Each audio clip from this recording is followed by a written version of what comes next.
Sudarlun, banjir kembali menggenangi kawasan Aceh Singkil. Genangan setidaknya merendam badan jalan menuju Singkil di kawasan Desa Ujung Bawang.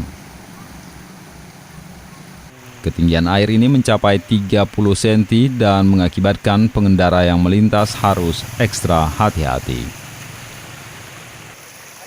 Informasi terakhir yang didapat, genangan pada badan jalan mulai surut sejak Minggu pagi.